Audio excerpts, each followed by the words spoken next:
Hello everybody, welcome back to our channel. In this episode we're gonna solve a Physics 7B rotational inertia and angular momentum practice problem. As usual, if you're finding this content helpful, please leave a like and subscribe, it helps the channel a lot. So here's the problem, feel free to pause if you need to in order to copy all of the instructions, but let's just go ahead and read through it. So Joe stands on the right edge of a thin beam that is pinned down and free to rotate around its left end, which is the pivot point. Joe has a mass of 70 kilograms, the mass M and length L of the beam are 90 kilograms and 10 meters. So two students decide to throw balls at Joe. The first one has an initial velocity of 1.5 to the right and 2 up the page. Ball 1 hits Joe and then stops completely, but it does not stick to Joe or the beam. Ball 2 has an initial velocity of 1 meters per second down the page and bounces off the middle of the beam with the same speed. Both of the balls have the same mass of ball is equal to 2 kilograms. There is enough friction between Joe and the beam to keep Joe from slipping. In other words, Joe remains on the edge of the beam the whole time. You may assume both collisions happen simultaneously and take the same amount of time. So below is a bird's eye of the system. The beam can rotate around the left end in the plane of the paper. So there are several questions that we have to answer. Feel free to copy them, but let's just go ahead and start from the top. So let's just read the first one. Treating Joe and the beam as one object, what is the impulse on Joe and the beam due to the ball 1? What is the impulse due to the ball 2? You may leave your answer in terms of components. Okay, so as you can see, I have everything written down here in my notes. So I have the exact same picture and I've copied all of the relevant information. This is going to be useful later, so let's just not look at it at the moment. I have mass of Joe, mass of beam, the length of the beam, and then ball 1, which is this one, at the beginning is going on this direction, so its initial velocity is 1.52. At the end it stops, so it's 0, and then for the second ball, in terms of x and y components, this velocity is 0 and -1 because it's going down, and then it bounces with the same speed, so this is 0 and +1 in the after scenario. So the first thing that we have to figure out is what is the impulse on the beam and Joe due to the balls. Now we can easily calculate the impulse on the ball, but let's just go ahead and just think about the instructions. That is not what the instructions are asking us. The impulse on the ball is not the same as the impulse by the ball.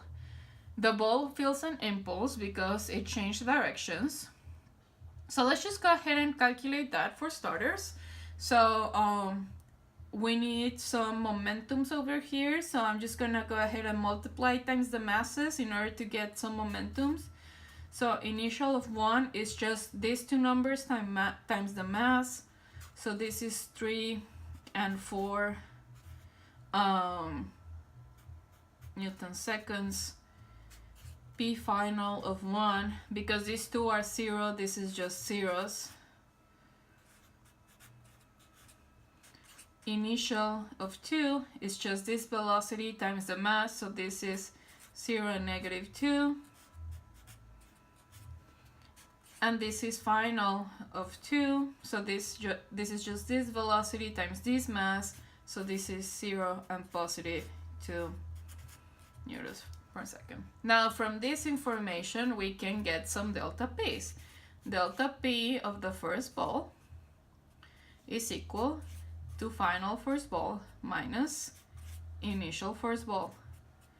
And if I do my vector subtraction, then that would be 0, 0 minus 3, 4. So that would be equal to -3, -4. Same goes for the other ball. This is final 2 minus, this should be initial 2. So final is 0 plus 2 minus 0, -2. So minus and minus makes a plus, so that would be 0 and +4 newtons per second. And this is the impulse that both of the balls are feeling. However, the instructions are asking us about the impulse that Joe and the beam are feeling due to the balls. Now, if we use our Newton's laws, we know that the impulse on system, I'm just going to call the system the beam and Joe, due to ball 1 is just the opposite of the impulse that the ball 1 experienced. This is due to Newton's third law, and we can say exactly the same about the other one. So delta P on system due to the second ball is just the equal but opposite of delta P that ball 2 is experiencing. So in order to finalize our answer, we need to take these numbers, switch the signs, and then that's gonna be it. So this is gonna be 3, 4 Newton seconds, and this is gonna be 0, -4 Newton seconds. And this is gonna be final answer for the first question in this quiz. Again, this is due to Newton's third law. We need to be careful about, what the problem is asking me exactly. So let's just go ahead and read the second question. Use your answer to part A to calculate the final angular momentum of Joe and the beam. Give a magnitude and direction. Okay, so for the second part of this problem, we want to know what is the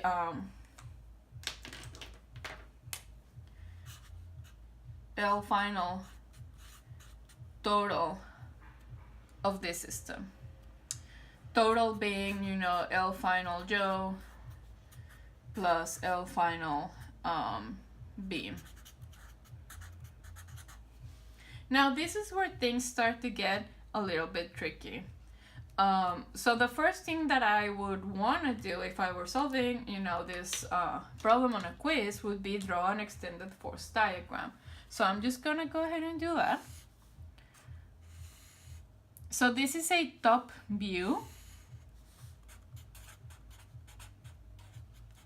Because I'm looking at things from the top, I don't have to worry about the weight of Joe, the weight of the beam, on this force diagram. So I only have to worry about the two forces that are acting over here.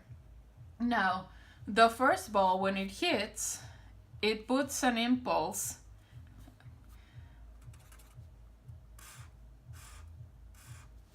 in the downwards direction. And the second ball, when it hits, puts an impulse in this direction, northeast. Now I'm gonna call this force 2, force due to ball 2, and I'm gonna call this force due to ball 1, and this is the pivot point. Now the pivot might be experiencing some force, but in this case we're going to balance our torques, so even if there's a force being applied here, I'm just not gonna worry about that at the moment. I'm just gonna concentrate myself, or I'm just gonna focus on the two forces that are indeed generating a torque. So why would I wanna find a net torque? Well, if we throw an angular momentum chart for this problem, both Joe and the beam start stationary, which means that none of them are rotating. That means that the total angular momentum for this problem is equal to 0. Now, this problem is also saying that we don't have to worry about any external torques. Everything is just spinning without friction. So this is 0. And this means that the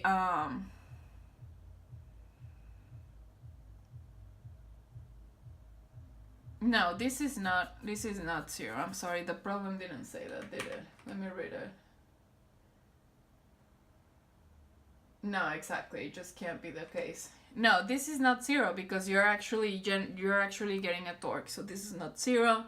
So this basically means that whatever we put in here, whatever net torque we have, it's gonna be the final angular momentum because there is no initial.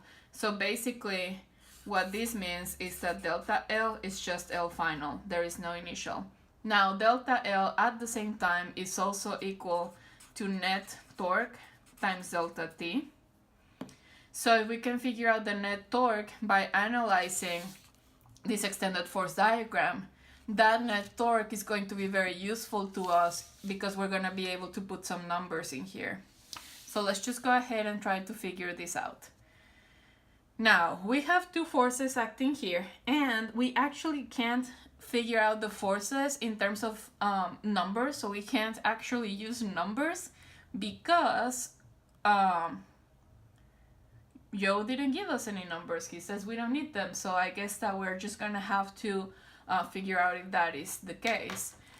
So let's just go ahead. So what we can do, I guess, is that because delta P is equal to F net delta T, this force is equal to this delta P divided by delta T. So this is equal to 3 divided by delta T, 4 divided by delta T, and this number is 0 and -4 divided by delta T. And that is what we are gonna have to work with, unfortunately, because if we don't have a delta T, then we would get stuck if we don't do this. So we're just gonna have to drag this out. So let's see. So we want to find out the net torque of our system. In this case, there are only two forces that matter. So this would be the torque due to ball 1 plus the torque due to ball 2. So the torque due to ball 1 would be this length, because this is, R. So this entire length, according to the problem, is 10 meters. So this is 10 meters times force. So let's see. So force is equal to this number right here. So this is times 3 delta T, 4 delta T, like this. And the direction is going to be going out of the page.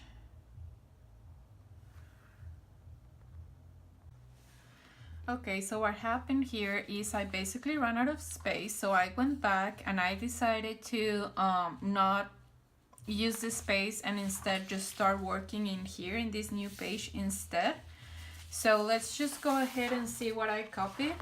Basically, I copied exactly the same that I had over here that I was working with, just that the net torque had to be equal to the torque due to the first ball plus the torque due to the second ball. And then I just use my definition of torque, which is moment arm times F perpendicular, both for the first ball and for the second ball. Now we need to figure out exactly what component of these forces is the one that's perpendicular to our R vector. In both cases, our vector is all on the x component, because for this force it's just gonna be this R going all the way over here on the x component. So our perpendicular vector here will be the y component. So that would be this vector over here. For this vector over here, R looks exactly the same, it just goes halfway. And the perpendicular component would be this part right here. So this is why I circled them. So now that I know what component of my vectors is the one that's perpendicular, let's just go ahead and substitute the numbers over here. So for the first ball, R is a vector in length of the entire length of the beam, so because it's all the way on the other edge. So that means that R is equal to 10 meters over here. So this is 10 meters, and then the perpendicular component would just be the y component, so this is 4 divided by delta t, plus the other vector is exactly halfway the beam, so if the entire beam has a total length of 10 meters, then that means that this r vector is equal to 5 meters. And then I'm gonna copy the perpendicular part of this vector. Okay, so I'm done with this paper. So I just have to add this up, so it's 10 minus, because of this negative sign, 5. So it's 10 of this minus 5 of this, so that is equal to 5 times 4 delta t. So that is equal to 20 divided by delta t. And now I actually have a torque that I can work with, because if we remember, what we wanted to find was this final angular momentum of the system of both yaw and the beam combined. So LF, I'm just going to copy this equation right here, which is an equation that we already had. So this is LF total is equal to the net torque times delta t. So I already have the net torque, which is 20 divided by delta t. So this is 20 divided by delta t times delta t. So these two cancel out, so this is equal to 20. The units is torque times delta t, so that is going to be equal to newtons times meters times seconds. And we also need a direction, because this is a vector, and the direction is going to be the same direction as the torque, because delta t doesn't have a direction. This guy is positive. Positive means out of the page in standard convention, which is the convention that I use. So this is going to be 20 newtons meter seconds out of the page as well. And this is going to be our final answer for this part of the problem. So now let's see what part C says. What is the final angular velocity of yaw and the beam? Treat yaw like a point mass and I beam 1/3 ml squared for a thin beam rotating around one end. Okay, so we basically need omega final over here. Let's see. So let's just fill in this. So this is 20. I'm just gonna go ahead and put here out of page, which means that the impulse over here is also 20 out of page, because they need to add up like this. So now they're asking me what is omega final for both of them. Well, both of them started not moving.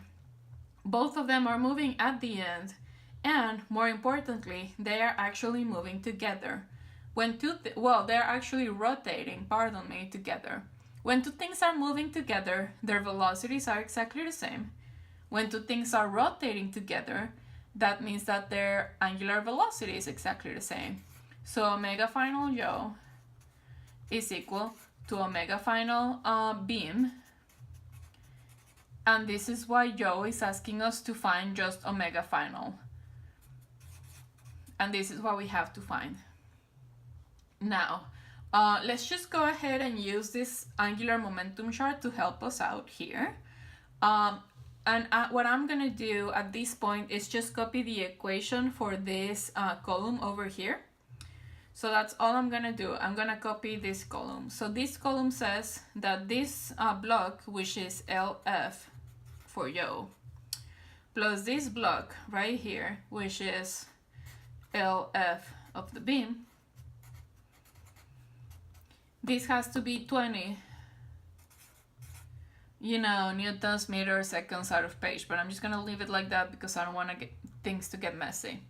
This has to be equal to 20. Okay, so now what I'm gonna do is I'm just gonna substitute these two with the definition. So this is I of yaw times angular velocity. This is I of the beam times angular velocity, and this has to be equal to 20. Now the next thing that I'm gonna do is that I can, well, first of all, I'm just gonna factorize this, and I'm just gonna solve for this. So this is 20 divided by I Joe plus I beam. And the next thing that I have to do, obviously, is find I for Joe and I for the beam. Now, let's just do this over here. I for Joe, we can just treat him as a point mass.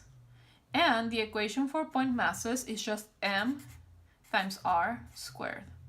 So I for Joe is just mass of Joe. And then the distance from the pivot point to Joe squared. In this case, Joe weighs, let me go back to my notes. So Joe weighs 70 kilograms and he's all the way at the end of the rod. So that would be 10 meters. So for Joe, this is 70 kilograms, 10 meters squared. So I, Joe, is equal to 70 times 10 squared, 7,000 kilograms times, well, let's just kilograms meters squared. Now for the beam, we need to use the equation that the quiz gave us. The equation that this quiz gave us was this. I of the beam is equal to 1/3 ml squared. So I'm just gonna go ahead and copy this.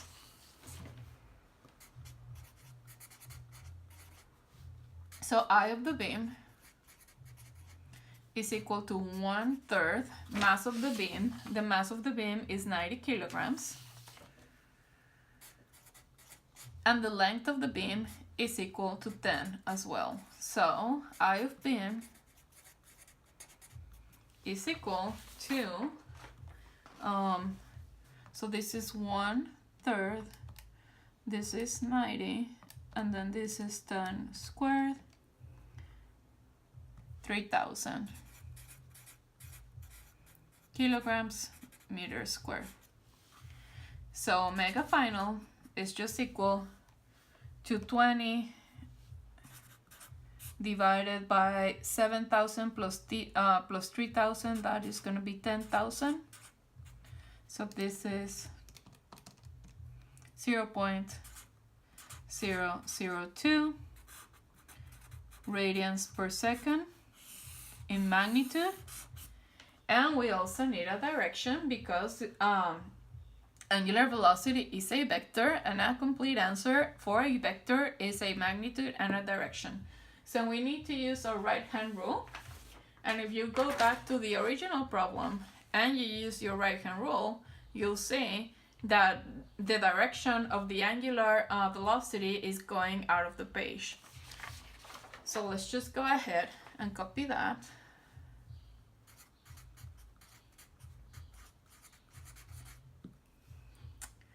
Perfect, there we go.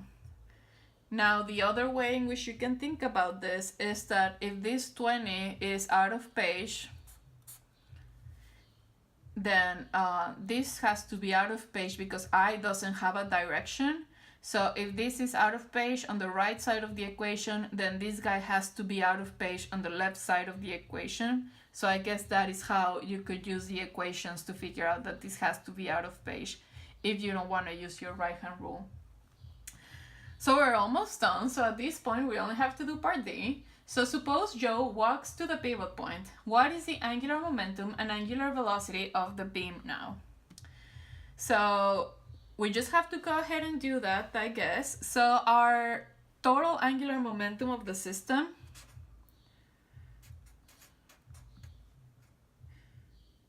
is, what did we say it was? 20 newtons meters per second out of page.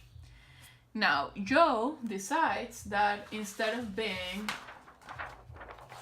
over here, he's gonna start walking to the pivot point over here. Now because there are no more balls being thrown at Joe, that means that there are no more external torques being applied on the system. that means that the net torque is equal to 0. This is initial because this is the initial part of part D. And because there are no more balls being thrown at Joe, there are no more external torques being applied. That means that the net torque is equal to 0. Because the net torque is equal to 0, that means that delta L is equal to 0. So that means that after Joe moves to the pivot point, the angular momentum of the system is still going to be the same. Now, that doesn't mean that the angular momentum of the beam is going to stay the same, because let's just remember, so L total final in this case is going to be the same as L total initial. So I feel like we need to make a new angular momentum chart. So Joe beam total. So the total over here used to be 20 out of page. It's still going to be 20 out of page, because even if Joe moves, that basically means that even if Joe moves, there are no external torques, so that doesn't really change anything over here. The only thing that changes is that Joe is gonna have 0 final angular momentum, because angular momentum is equal to I times omega, and even though Joe is still gonna be spinning, I is going to be equal to 0, because I for Joe is mr squared, which is r is the distance from the pivot point to Joe. So if Joe goes and walks to the pivot point and he is standing at the pivot point, then that means that Joe has no final angular momentum, which means that the beam has 20 newtons meter second out of the page final. And we can actually work out with that. Yes, okay. So L final for the beam, because Joe doesn't have any now, it's going to be the entire 20 newtons meters seconds out of page. But we also know that LF beam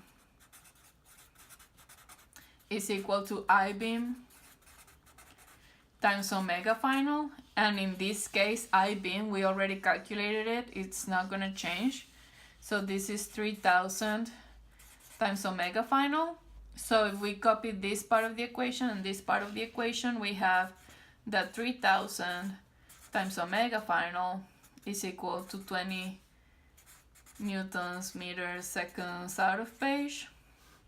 So we just need to divide this, and this is 20 over 3000. 20 over 3000, 0.006, again out of page. Oh, and I need units, radians per second. So there we go. Alright, well, I hope that this was useful to you in your studies. If you found this useful, please leave a like in this problem, and I will see you guys in the next video. Also, if you would like me to make a tutorial on the right hand rule and how to figure out, the direction of the right hand rule, do feel free to put a comment on it. I really don't know if that's something that students need or would like me to do. I'm just starting this out, so please, your input is greatly appreciated. I'll see you guys in the next video.